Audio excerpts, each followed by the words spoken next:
The first item of business is the consent agenda, which you'll find in the packet.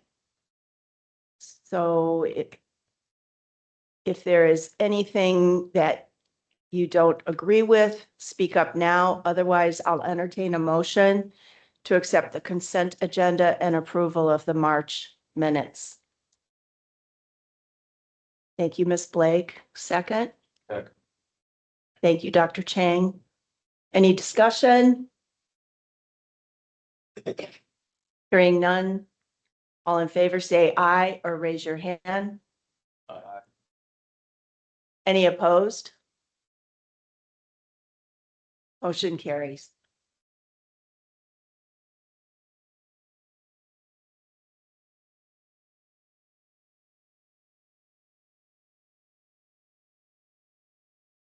So Amelia, did you want to introduce the next one, the next item, or do you want me to just go forward? Yes, you can go ahead. So the next item is public comment. This is the public comment section of the business meeting, an opportunity for members of the public to address the commission on matters of public concern. Please refrain from using this time to discuss disciplinary cases or topics currently covered by the commission's rulemaking or policy initiatives. If you would like to comment on rules in development, please visit our rules in progress page on our website to ensure your input is considered in the rulemaking process. We also encourage you to participate in our rulemaking workshops and hearings. To provide feedback on commission policies, guidelines, or interpretive statements, you can comment during one of the upcoming policy interested parties or policy committee meetings. The schedule for these meetings is available on our website under policy meetings. Additionally, the public may contact staff during normal business hours, and we welcome any written comments at any time. Please note, we will not be answering questions or responding during this period. Staff will be available after the meeting to assist with any inquiries. Each speaker will have 2 minutes. When it's your turn to comment, please state your name and any affiliation. Would anyone like to provide a comment at this time? There's no one signed in.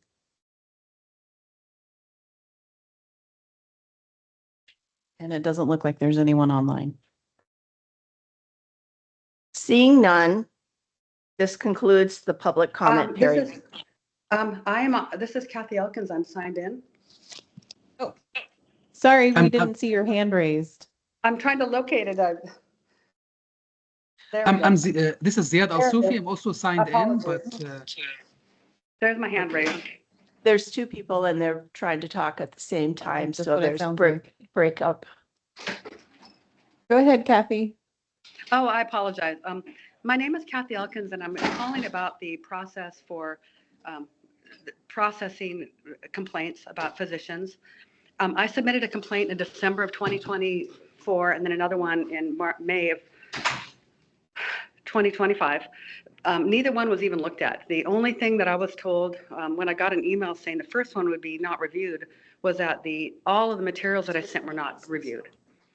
So I'm not going to name who the person was.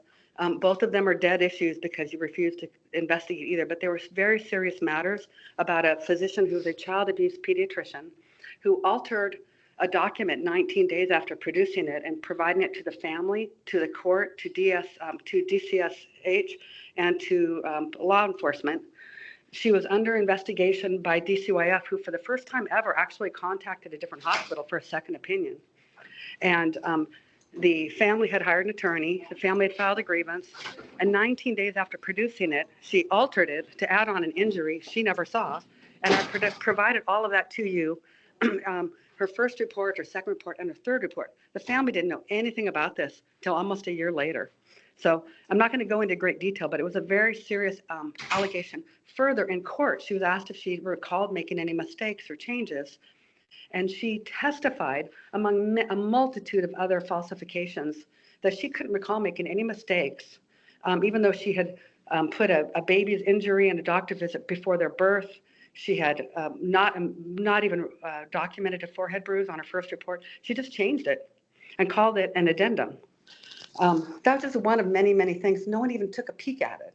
I've spent hundreds of hours, and someone should have just spent a minute. So the second report I generated after calling your office, after the first one was turned down, and I was told that nobody looked at any of the documents because I sent them in too late. Understandable. And after a very nice, helpful talk, they told me what to provide. I got court records, a court testimony video showing what this person did, and included that along with many other things. I spent hundreds of hours on it. Sent it in I think it was, I said May, but it was March. And very helpful, probably had 8 different emails and interactions with your office. And then almost a year later, I get an email saying, oh, we didn't even look at it because it wasn't within the 30-day window. This person has moved, fortunately is no longer in Washington, but she's still got an active license and has had 3 jobs in the last year and a half, and I believe is harming children. So the next time I make my complaint where someone is altering a document, calling it an addendum, and falsely testifying about that in court, who do I contact to get support to have it pass the screening so that someone will actually just, like, if they would just look at the first report and her altered report and her testimony about it, amongst the many, many other things. So, and I'm not expecting a response right now because it's public comment, but thank you for the opportunity to speak. Thank you for your comment. And that information is actually wrong.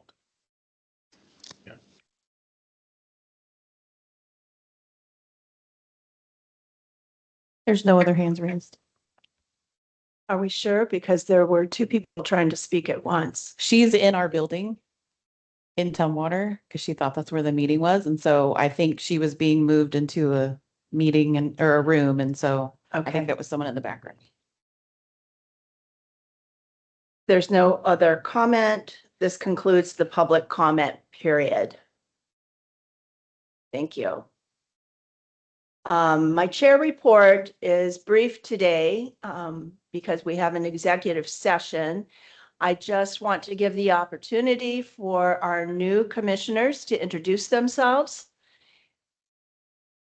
Dr. PK, would you like to kick us off? Sure. Thank you, Dr. Murphy. I'm Satya Pulukurti. I'm a cardiologist in Kitsap County. I'm a new commissioner from. Is this mic on? Yes. Is your mic on? Let's see. It is on. Okay. Yeah, thank you. I'm a new commissioner from District 6, and I'm delighted to be here and had a great day yesterday. And thank you for letting me be on this commission. Is anyone virtually here who's a new commissioner? Yes, Dr. Al-Sufi is on. Good morning, Yes, Dr. yes, hi. Al-Sufi. Hi, good morning. Can you guys hear me? Yes, go ahead and introduce yourself, sir. Perfect. My name is Ziad Al-Sufi. I'm a neurologist. I work at Evergreen Neuroscience, and I represent District 8. And thank you so much. Welcome. And Dr. Khan is also on. Good morning, Dr. Khan. Would you like to introduce yourself? Yeah, thank you. So my name is Kutsia Khan. I represent District 10, and I'm an internal medicine and addiction medicine doc. I've been in Pierce County for almost 18 years. And I was there in person yesterday, met a lot of you. It was really nice to meet all of you. And thank you for having me today. Welcome. So Thank let's you. remind those who are attending virtually to turn the mute button on when you're not speaking, because we're getting quite a bit of feedback. So all the commissioners present, let's welcome our new 3 commissioners.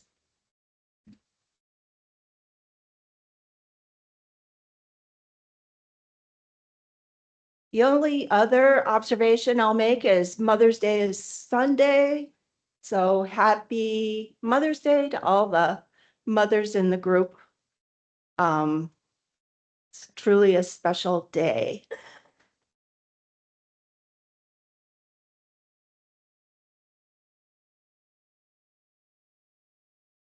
So now we're going to move into executive session. Today is May 8th, 2026, and the time is 9:45. The commission will now meet in executive session to discuss an update on the 2021 statement as allowed by RCW 42.30.11, 110 sub 1 sub I. The commission will be in executive session till 10:15. And then if we need more time, we will make such an announcement. So Kyle, do you want to take over at this point Give me while just people like, leave? give me just a couple of minutes here real quick. Yeah, what we'll do is, there are a couple staff members that I've asked to stay, Yes. and obviously Heather. And then we will also have, we'll invite the commission members who are online to stay in the Teams room, and folks who are not commission members, will be placed into a breakout room. Or Yes. vice So versa. you need a few minutes for that. Yeah. Let Amelia work her IT magic.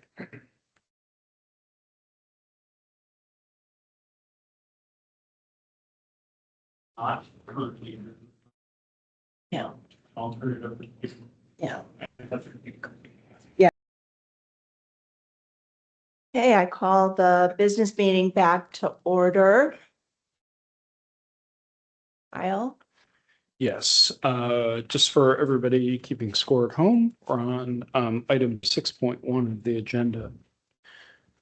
Throughout the majority of 2020 and the first 9 months of 2021, the world was in the midst of the SARS-CoV-2 pandemic. The commission in that time received hundreds of complaints that dealt with almost every aspect of healthcare during the pandemic: masking, vaccination, public health mandates, ivermectin, and the impact on the short-term and long-term well-being of the healthcare workforce. To say that the pandemic stretched thin our healthcare system is an understatement. One of the areas that proved to be the most contentious was the issue of misinformation and disinformation. We received multitudes of inquiries and complaints over that 20-month period from all quarters about misinformation and the commission's regulatory role in addressing it.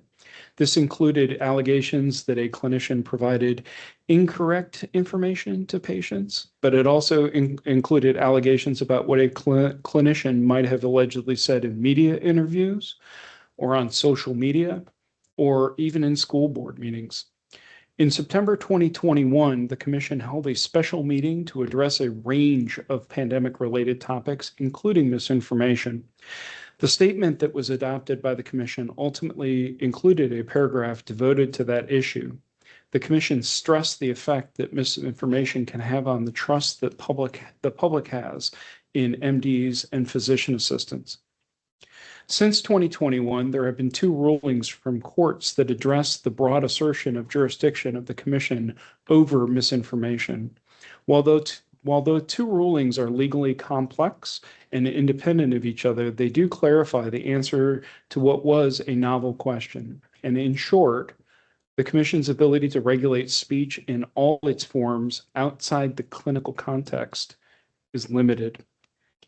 I don't want the 2021 statement to be the last thing that the commission says in a public way about the topic.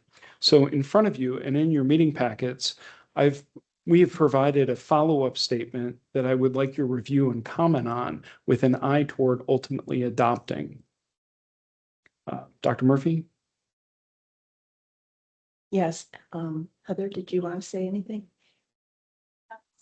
Okay. So the new statement is in your packet on the revised packet, page 14, and it's also on the screen. I'll open discussion for this.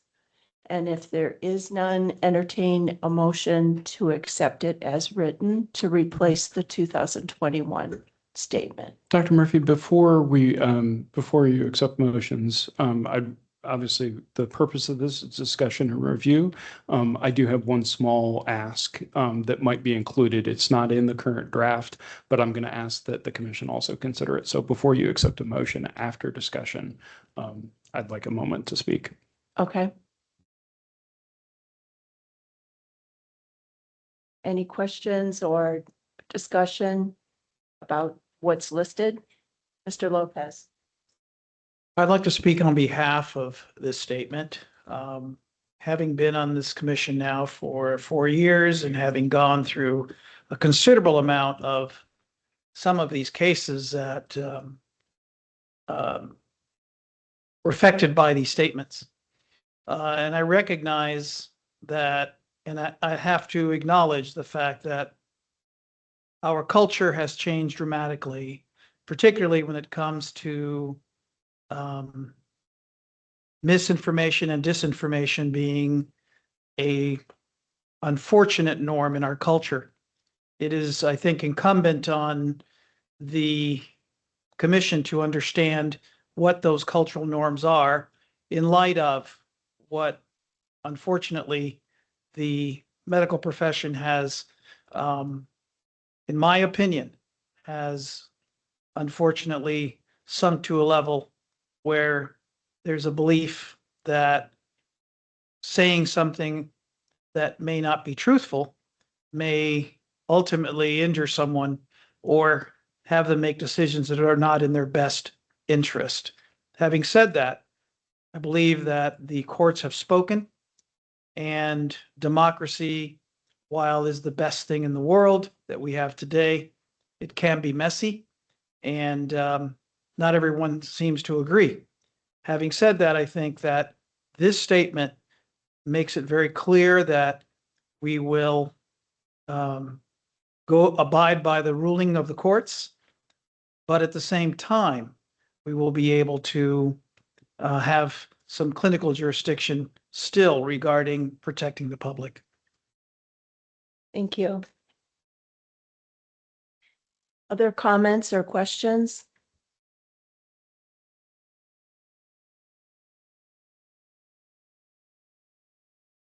Anyone virtually? Yes. Dr. Bernstein. Yeah, I was just going to ask, I don't think the new statement is showing online. So just requesting if that could be shown. Isn't it this?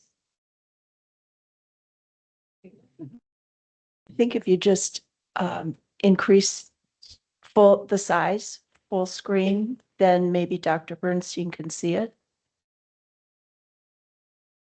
So can you see it now? Maybe I'm confused. I think this is the old statement that's showing. Dr. Bernstein, there's a section of the old statement that is quoted for reference, and it's in italics. Everything else is new. Okay, so the whole document is the new statement. Yeah, just with the 2021 paragraph. Okay, I misunderstood. I was looking for a reference. separate quoted statement replacing that. So, okay, thank you for the clarification. Thank you. Other questions or comments?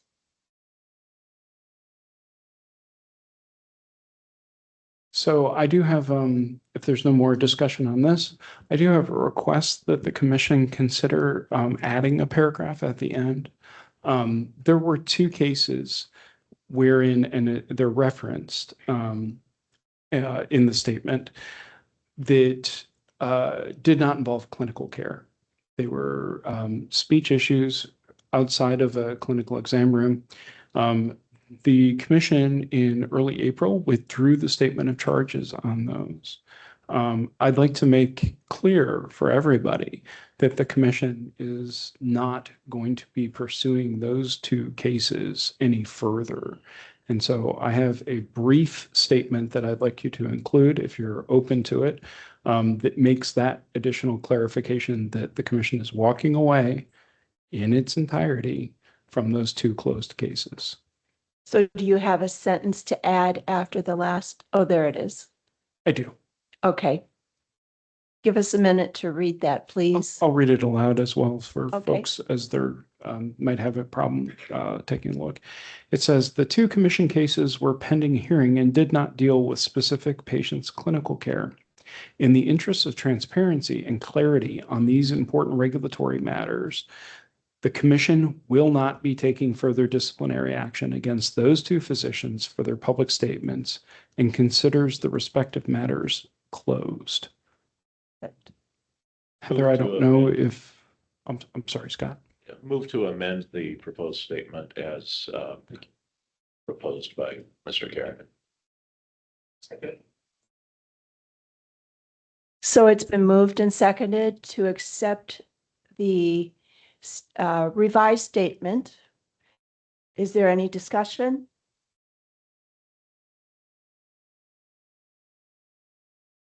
Hearing none. All in favor, say aye or raise your hand.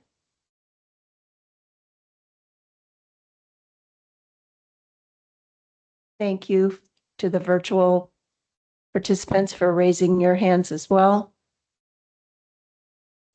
If you can put your hands down now, and so we can count if there's anyone opposed.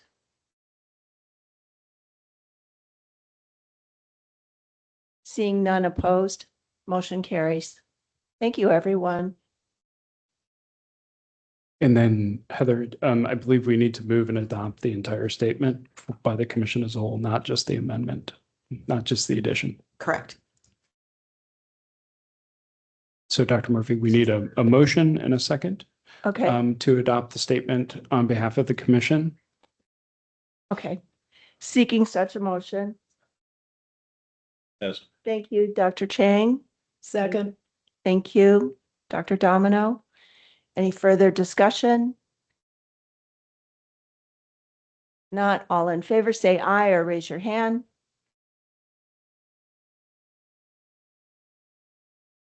Thank you. Any opposed?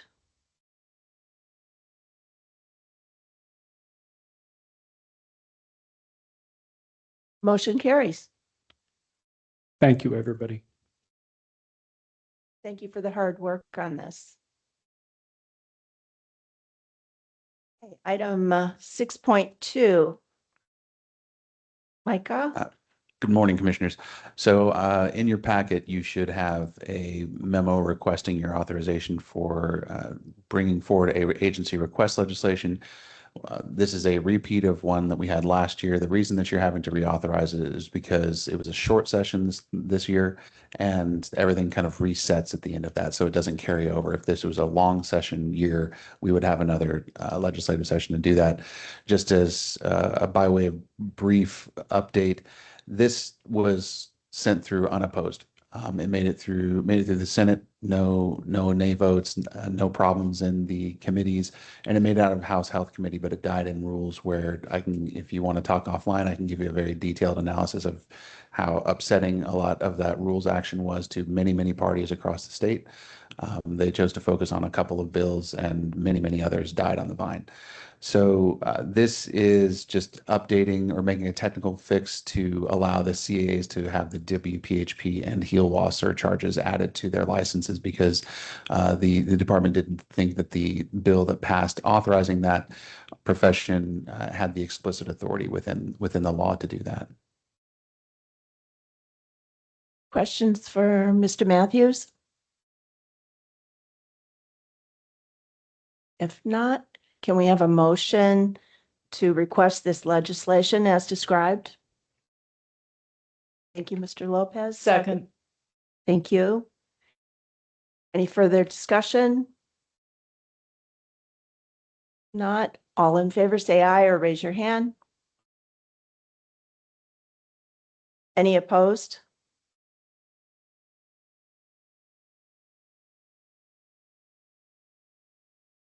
Motion carries. Thank you. Thank you. On to old business. The committee reports are in the packet. Are there any additional reports?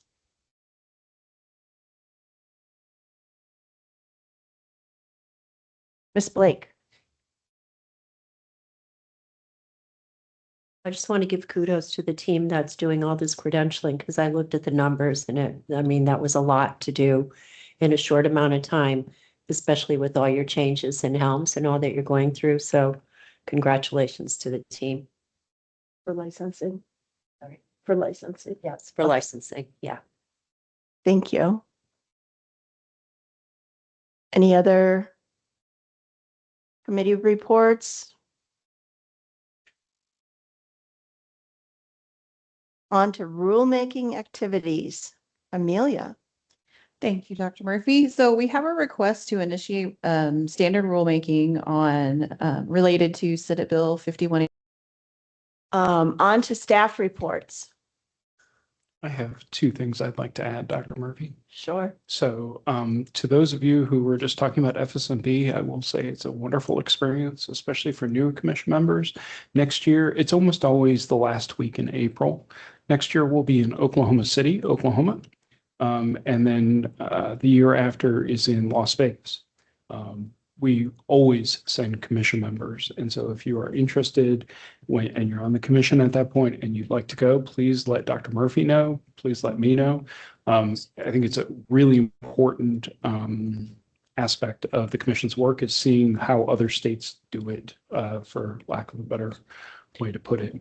The second thing, he doesn't know I'm about to say this, but I think I mentioned at a previous meeting that Rick Klein was the recipient of an award of merit from FSMB in recognition of all of his time and service with the commission, but also in the extraordinary efforts to drop timelines over in the disciplinary process. So I just wanted to acknowledge that Rick was acknowledged by all of the country.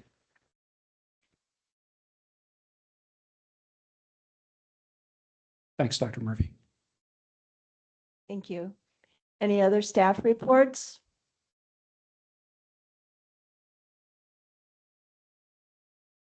Being none. Heather, do you have a AAG report? No, nothing to report today. Thank you. And finally, Dr. Domino. Well, last time we discussed the candidates for these positions. All three are in the position right now, and there were no additional recommendations for other people. So it's Dr. Murphy as chair, Mr. Lopez as vice chair, and Mr. Vendura, Dr. Vendura as officer at large. And I guess so we conduct a vote on this today. So I would say all in favor of this candidate slate. I'm sorry, first We you have to ask for nominations from the floor. Sorry. We did on the other meeting, so do I have to do it today again too? Okay. Yes. Are there any other nominations at the floor? Anyone online nominating anyone else Or themselves. or themselves? All right. Well, I'm seeing none, hearing none. Like to have all in favor, raise your hand or say aye. This candidate slate. Hey, anyone opposed? Please raise your hand or say nay. All right, so all three are elected for another year. Congratulations. Congratulations. You've done a fabulous job this past year. And we're looking forward to this coming year. Thank you. Is there anything else for the good of the order?